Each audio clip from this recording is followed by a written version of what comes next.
Nej. Nej. Sweden is on a fast track to disaster. Nej. Yes, it's a refugee overload. That's a good word.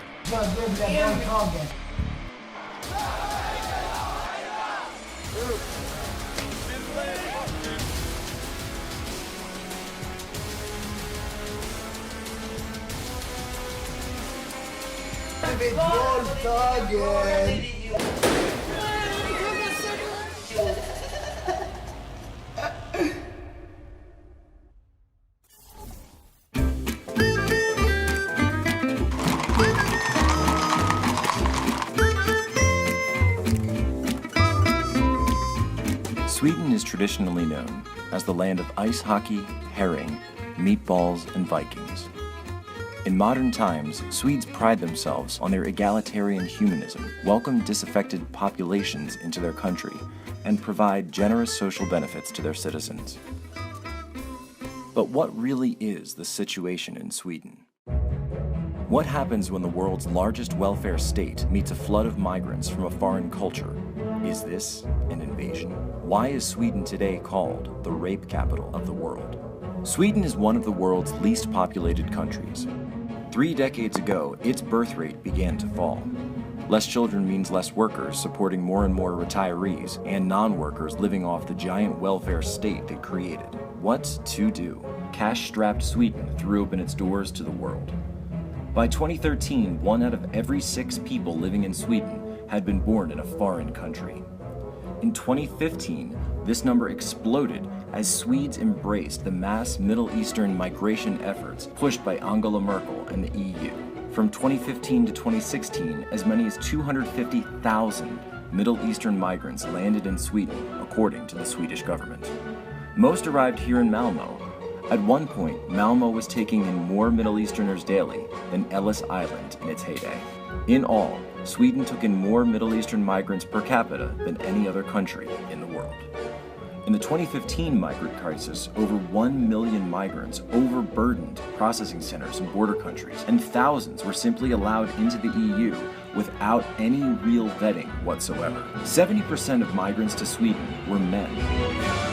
Cases of tuberculosis and antibiotic-resistant infection began being reported in record numbers for the first time in generations. Gang violence erupted as existing gangs of Somalis and Iraqis and others squared off against new arrivals, creating turf wars in what are now known as no-go zones, where even police dare not enter. There were over 70 car bombings in 2016, an endless string of shootings, even hand grenades attacks that left children dead. Incidences of rape and sexual assault skyrocketed in Sweden, the overwhelming number being migrant men attacking Swedish women and girls. As soon as we set foot in Sweden, we began asking questions. Well, if I can ask, you said that most city is safe, but maybe what are some parts that maybe we should make sure we just don't go to? Do you know? You don't go there. Krupsbeck, you don't go there. You don't nothing to do there. Rosengård, you don't need to go there. Yeah. The next day, we took our first steps deeper into Rosengård to see the no-go zone for ourselves.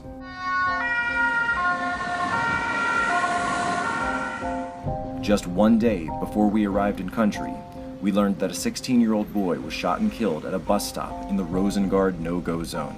Can you at least just tell me some information, like what happened? Yeah, I don't know exactly what happened, but I think it's about it's between gangs and What gangs? The time when the migration crisis really hit Europe was around 2011-2013. As you can see on the chart on screen, in 2013 there were about 300 attacks in Sweden. In 2016 it was 35. Notable incidents, for example this summer when an 8-year-old child was killed when a hand grenade was thrown through the window in the room he was in. That seemed to have been because of a Somali gang fight. Just after New Year, there was a hand grenade attack at a police station. Cars have been blown up by hand grenades, and grenades have even been thrown into random people's gardens. How is this possible? hand grenades are military-grade weapons. I mean, this shouldn't be going on in a civilized first world country. This is the kind of thing that happens in Afghanistan or Iraq.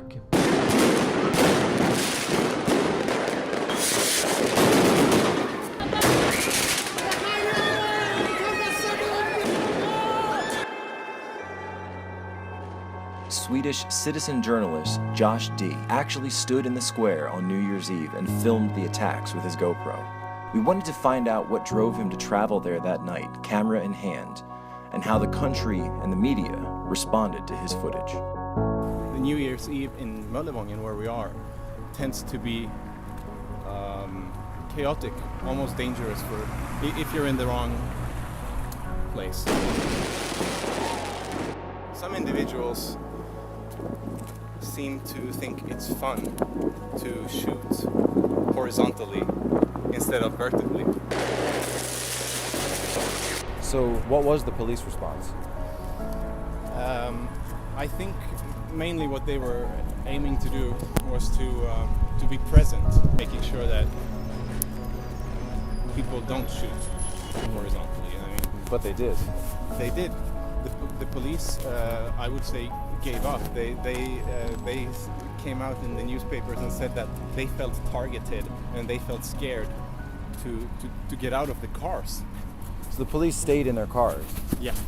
So how did the media respond to the local media here in Sweden, respond to your video? No, the local newspaper of Malmö, they were standing there from a safe distance, taping towards this direction and showing, therefore, a kind of beautiful, peaceful atmosphere. I have been called racist, anti-Semite. I mean, it's just crazy how prejudiced people have about my intentions and me. Why would they attack you like that? Why would the local paper not show it? And why would they, in your opinion? They wanted it to seem like the journalists, the press photographers should not expose themselves to danger. That this is the main reason why they were not standing there with me. So they don't expose themselves to danger, but then they don't show the story either.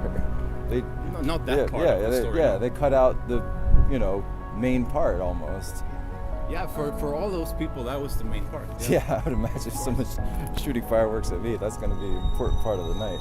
And we have, I guess, just like you guys in the US, a pretty contrasted corridor of opinions. And in society, also in politics, you have also a situation where there are a lot of things that you're not allowed to say. And you have, most of all I would say, you have a situation where everything is being polarized. Where you have, if you would like to create a situation where you have right-wing fanatics who say all kinds of bizarre things, and then on the other hand you have the multiculturalists who say the opposite things, then you should have a look at the last few years in Sweden, because I think politicians, journalists, and the academia has, whether they know it or not, they have carefully created a situation which is, I would think, on the brink of explosion. Vet du varför jag är arg? På det här jävla systemet. På det jävla papperssystemet. Varje gång när jag går till sjukhuset, man måste skriva massor med papper. Varför kom jag hit? Varför är det soldater i mitt land och dödar våra barn? Tand mot tand. Öga mot öga. Fattar du inte det?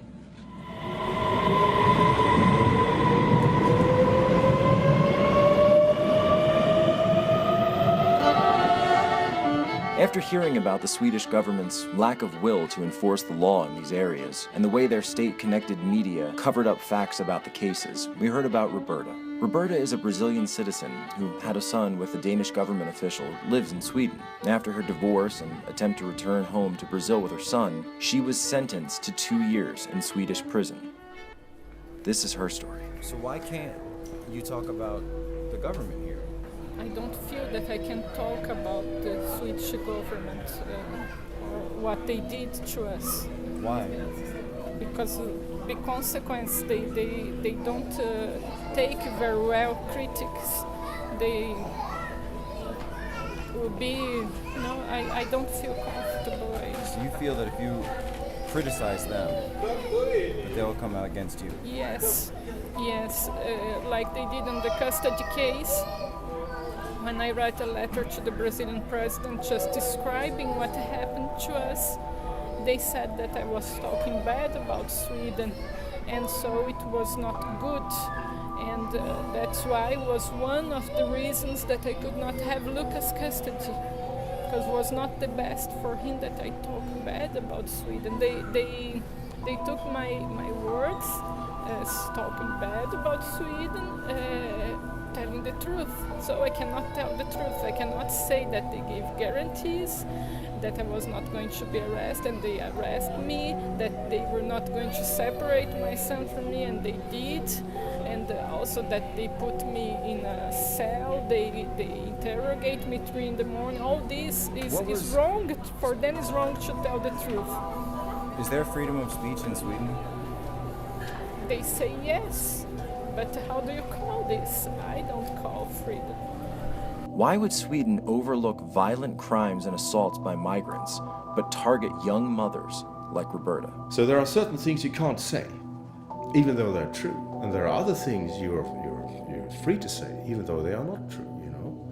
So what you say as a multiculturalist, you go on saying the right things, which are wrong, but you can say them, and you should say them, because it protects you and it gives you a lot of friends, and you can write a lot of articles, and everything you say is bogus, but it doesn't matter.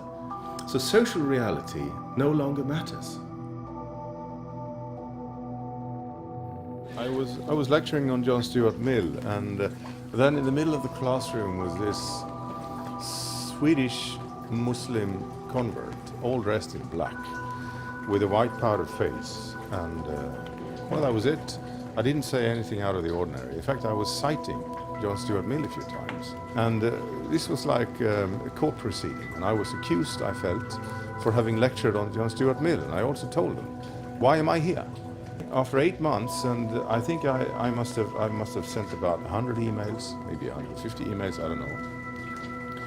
I was acquitted. The case was closed, and I was deemed not guilty of defamation, not guilty of discrimination. I was let off the hook, so to speak. And I thought, you took 1,000 hours of my life. Jag är så trött. Jag hjälper alltså invandrare och sådana som är barn till invandrare. Jag hjälper dem att få jobb i det här landet. Jag är fortfarande inte invandrare. De har jätteproblem på grund av att de tjafsat som du gör. Jag är fortfarande inte invandrare. Det har inte sagt. Du sa det nyss. Just days after we left Sweden, we received news of a horrific crime that took place in Uppsala, Sweden. Nej. Nej.